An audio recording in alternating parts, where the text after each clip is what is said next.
Today's guest is Will from the band Pacific, a Nashville-based pop group that makes the songs you want to fall in love to. Fresh off the release of the Pacific's The Right Guy EP, welcome Will. Thank you so much for having me, Brandon. Yeah, thanks for being here. Yeah. Appreciate your time.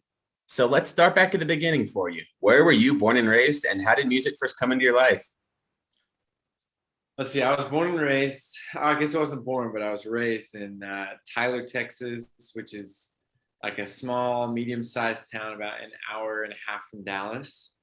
And loved it. It was amazing. Went to like a small school growing up, so felt like it was a lot of space to grow. Not a whole lot of like um, pressure to be much, but like a lot of great examples, people with great character kind of all around me.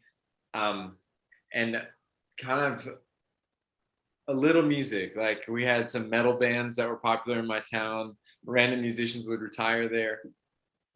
Um, and But I just fell in love with like some rock bands back in the day. I loved Switchfoot and Coldplay, and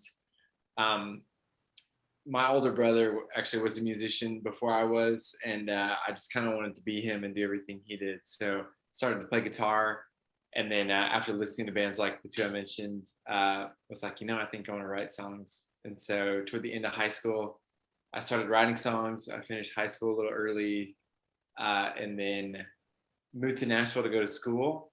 And my last semester there, decided to take a leap of faith and started a band, this band Pacific, and met the other three guys who were in the band with me pretty shortly after that, kind of after we'd already named it Pacific and started it. So in short, that's how we got here. Awesome. Yeah, I love that overview. Let's take it back a bit. What kind of music was around you in your house growing up? I mean, were your parents musical? What kind of music was your brother into? My dad is tone deaf, so not. I wouldn't say it came from him, but my mom played acoustic guitar, and so I think she's probably a reason why my brother even started playing. And so there was an acoustic guitar always laying around in my house that I could play, and I started wanting to play electric after that. I played acoustic guitar on in my first guitar lessons, they took off the top two strings, and so we learned like chord variations on the bottom four. So really cool. But I loved classic rock at first, I think partly because Guitar Hero was just coming out. And so I learned like all the Guns N' Roses solos and AC/DC songs, and thought those were just the coolest thing. My dad also loved Led Zeppelin and Boston. So a lot of that influence. And then towards mid high school, I got into Incubus. And that was really, I feel like, where I started to love lyrics and melody writing. Brandon Boyd's just like, he's a very poetic lyricist, and I just loved watching them play huge shows and on YouTube, and saw them live a couple times back then. And so yeah, I mean, that was kind of the air I breathed. My older brother loved like Breaking Benjamin and some of those harder rock bands, and then so I liked that by default, and then kind of split off into my own taste toward the end of high school, where I was liked a lot of different things. That's awesome. When did you first start writing your own songs? What were those songs like? Oh, they were so bad.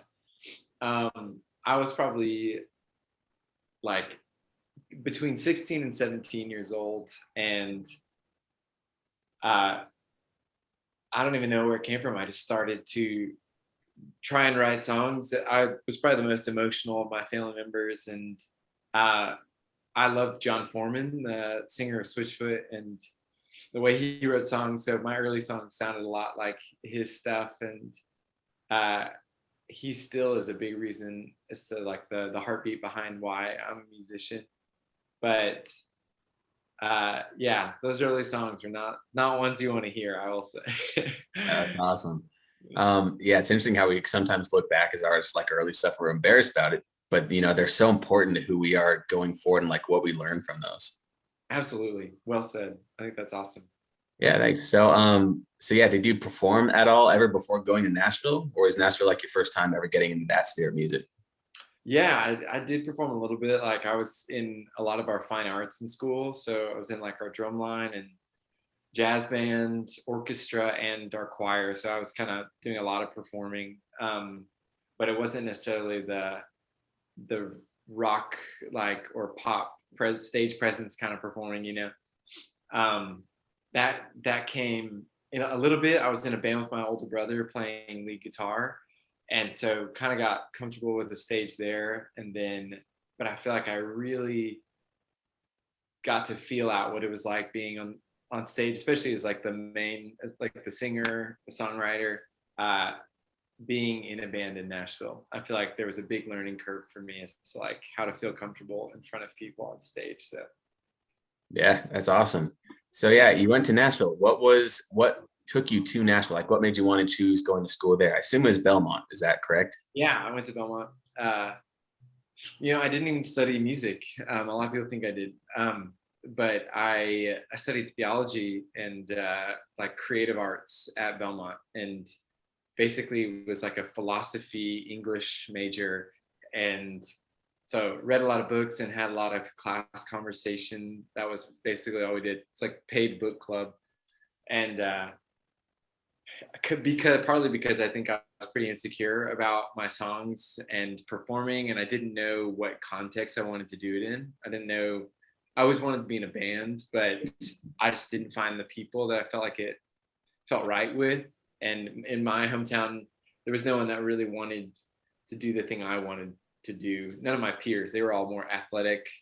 Like Patrick Mahomes is from my hometown. It's a very Oh wow. like very sports based environment, and so there was just no one who wanted to do that like I did.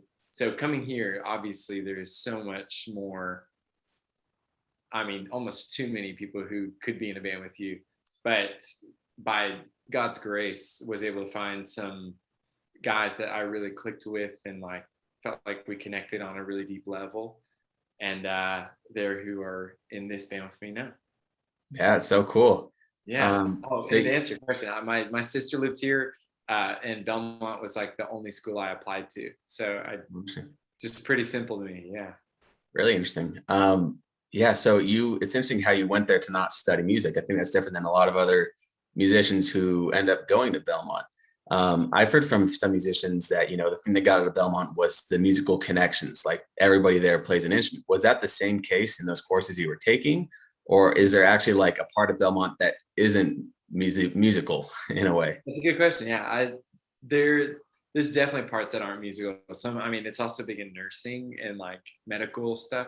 So there are those groups of people. Um, Everyone does kind of play an instrument on the side too. So you are surrounded by it. I do feel like the connections and the like mutual friends made there was a big launching point. But I didn't actually go in for that purpose. I didn't know what I wanted to do with my life, and so I just went, and then it got to kind of reap some of the benefit of that later, um, when I decided to start a band. Yeah, that's awesome. What were some of the biggest things you feel like you got out of Belmont by going there? Man, um, probably a lot of stuff people would just get from college in general, like being on your own, like more so than in your life before, kind of making your own decisions, um, and like getting to choose who you invest in and who invests in you. That was just awesome. I loved the discussions we'd have in class. It just kind of stretched my small mind, even just young brain, and in some ways that were really hard at the time, but now I'm really thankful for just the trial by fire kind of thing. And so I didn't even make some of my best friends there, but I think just the life lessons of how to like be an adult and how to have hard conversations with people who think differently than you was really essential, I think. So Yeah, those are important lessons for sure. And it sounds like you learned a lot. So that's great you went there, it seems like. Yeah. Um, so tell us about the origins of Pacific. How did you guys meet, and when did that happen in your timeline? Yeah. It's so random, so crazy. I didn't know any of these guys at Belmont, not yet. Even though two of the other guys went to Belmont,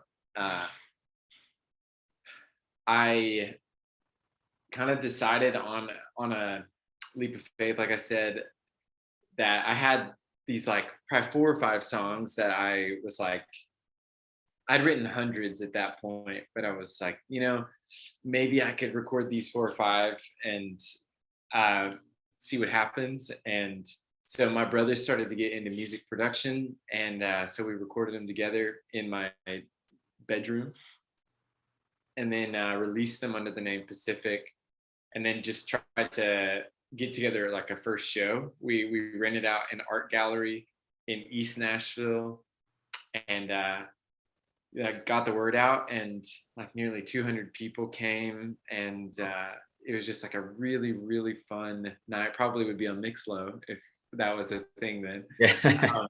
But it was just awesome, and it started this fire in me that hasn't been put out since, where I was like, man, this actually is what I want to do. I was debating getting a master's in something else and going to grad school, but I was like, no, like this is what I want to do. And so from then on, uh, the bass player Corey played at that show. He was just one of the friends that played with me, and then he from then on has played in every show. Um, and then my little brother's one of his best friends went to Belmont. He's like 2 years younger than me.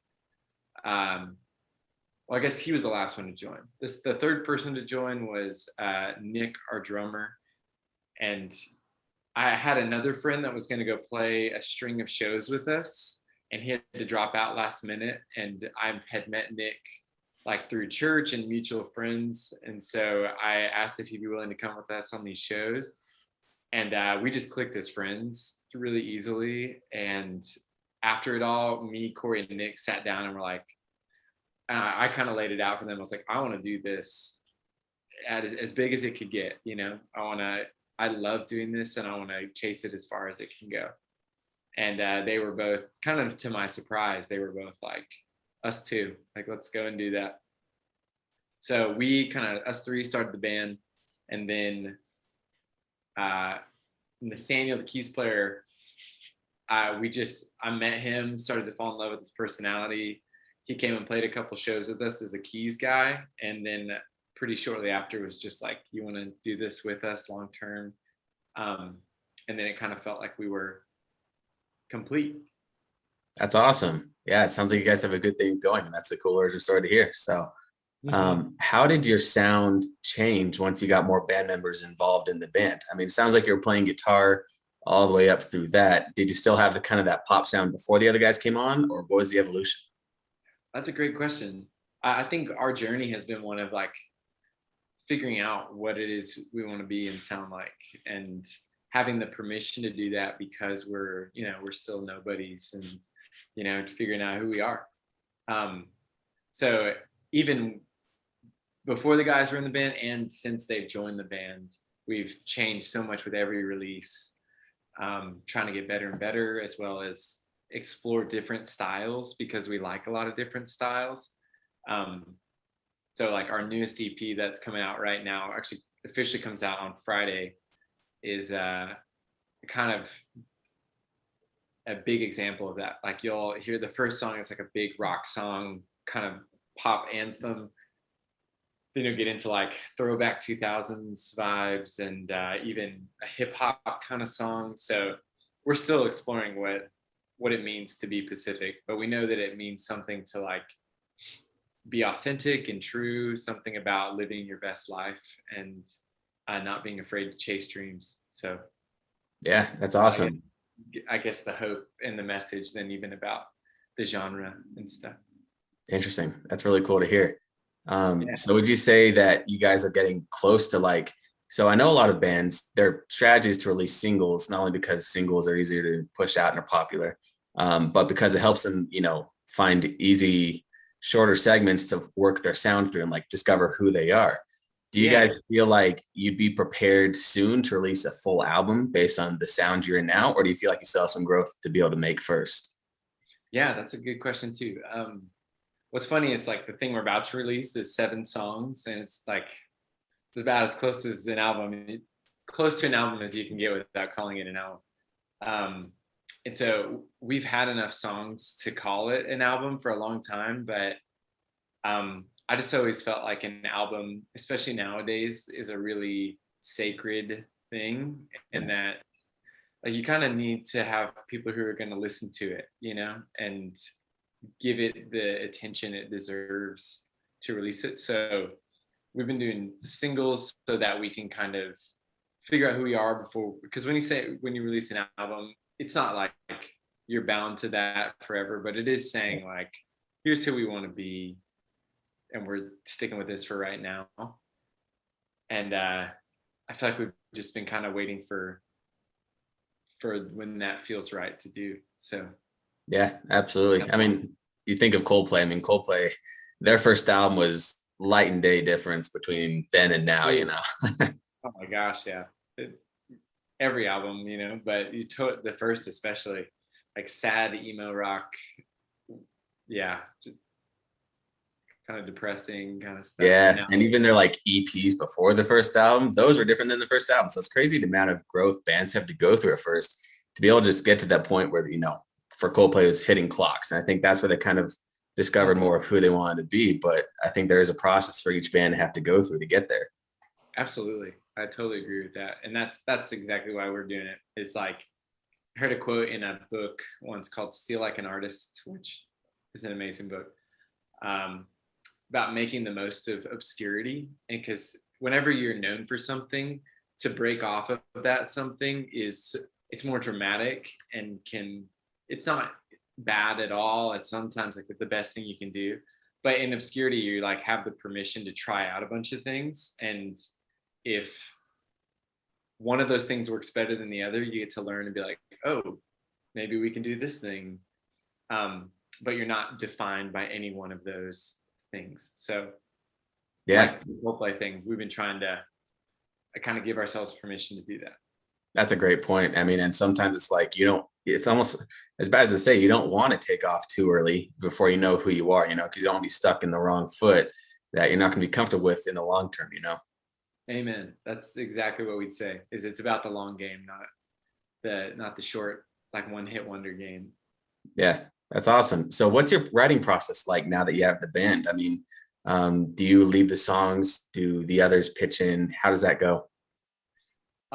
It's also changing. Like for the majority of our history so far, it's been me. Like, I mean, 95% of the way as we figured out like what are each other's roles. Um, but on this new EP in particular, it's less than that and more of like a collaborative effort, particularly between me and our drummer, Nick. We started living together last June in COVID, and have had more time to just be around each other, bounce ideas off each other. We're confined to a house, so that helps. Um, and I feel like, has maybe more than anyone, like just I think in getting my brain as to what I am referencing and like what I'm trying to communicate through something. So he does a really good job at like taking it from my brain with me, like out into like the recording, or like whatever drum samples that we're thinking like to this kind of sound. He's just really good at interpreting that. And so normally I come up with lyrics and melody and like chord movement, but then he is the kind of guy that's like, well, what if instead of it like doing this, it like went up here into this big moment? And I'm like, that is way better. I love that. So it's become more collaborative. But for me, my writing process is like, it used to be just me and a guitar, but now it's me in front of a computer on Pro Tools, just like either making beats or like just getting cool chord movements that make me feel good. Guitar parts. A lot of times songs will start with a drum and a guitar part for me. And then I just either have an idea that comes with that for lyrics and song content, or I'll just kind of riff melodies over that for a while. And sometimes the final lyrics come way late. Sometimes they come right out of the gates. uh, it just depends on the flow of what's going on right there. So, but I write all the time, probably um, on an average week, like 4 songs or Wow. so. I just like to write a lot, and some weeks more, some weeks less. So, Interesting. How many of those songs do you actually like show to the rest of the band or take to the rest of the band to kind of flesh out? oof, that's a good question. I'd say like 35 to 40% of them, at least to Nick. Our drummer, I show him probably 70% of them, and then the other guys like probably 30% of those ideas that I thought got a good enough reaction out of Nick that is Yeah, worth showing the rest of the guys. interesting. That's cool to know. Yeah, So what are your long-term goals for the band? What do you hope to accomplish? man, so many things. It's felt like a home for me, and so I I hope to just grow a lot within it. I hope that we all grow as individuals. Like that's probably the main dream for me, and that the people who follow us and end up following us throughout the years can experience the same thing, that we can be a soundtrack to their highs and lows in life, and they see us changing and figuring out who we are. Um, and in the midst of that, learning how do we use our platform for good, whatever that looks like in the moment. But that would be kind of the ultimate thing for me, and Yeah, make good like music that everyone feels like they can participate in. that's awesome and super commendable. I mean, that's the magic of music, is just bringing people together and helping us all grow together throughout the years. I mean, it's not just the audience growing, it's also the band and everybody Yeah, with it. So that's great. yeah. Sounds like you've grown a lot too. What advice would you give to artists who might be just starting out or getting the ball rolling for themselves as they grow? Hmm. Man, I feel like I'm not the one to, be able to give much advice. I'm still learning too. Um, but you know, one thing I still need to learn is to not take myself so seriously and like think I'm more important than I am. Like that's a something that I think a lot of people are doing. They want to be famous so bad that they just sell themselves for it. And so don't take yourself so seriously. Like invest in the friendships rather than just yourself.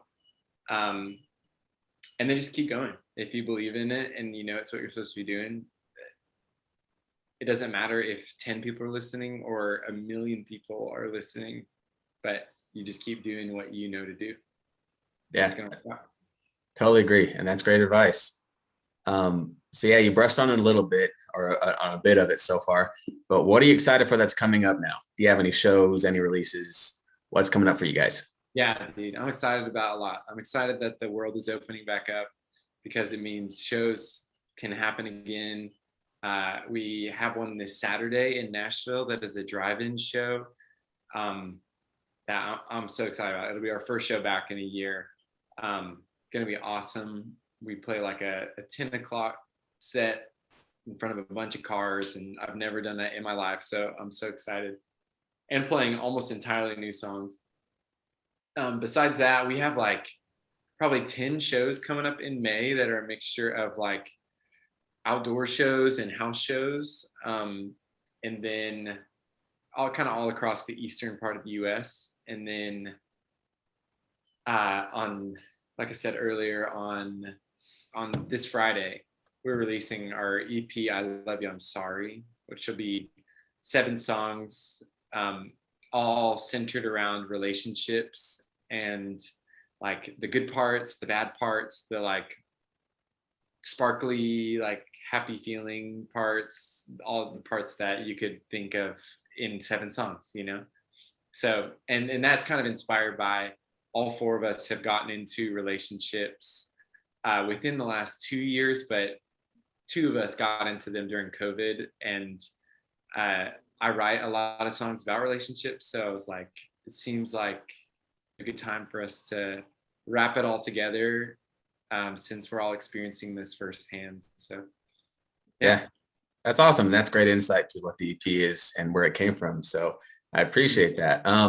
Yeah, I think you guys have a great sound, and I've been really impressed with what I've seen with you guys both. I mean, not only with the audio, but with what you're doing visually and what you're doing on social media. I think you guys have, the right steps going forward, and seems like you're learning a lot and you're trying to learn, which is huge. So I'm a big believer. I think you guys are gonna have great things coming to you this year. Dude, thank you so much. That means a lot. Of course. Well, thanks again for your time. Thanks for joining me. For our listeners out there, where can they find you on social media? You can follow us at the Band Pacific on pretty much everything: Instagram, TikTok, YouTube, Twitter, Facebook, all the things, just Pacific. On Spotify, we're just Pacific, and we should be the first thing that pops up. But